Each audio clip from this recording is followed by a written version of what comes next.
fits perfectly on the outside of it. And then basically, so the gas tank, and finish it up nicely. Know where to start.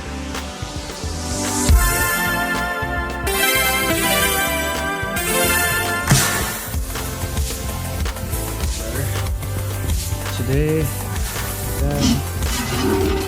gratification is done, and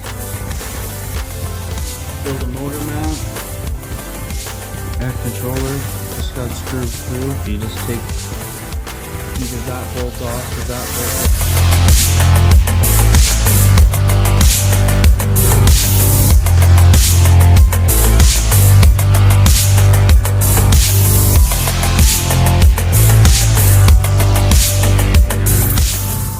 And I took pictures with my phone, bottom half of the gas tank off on both sides.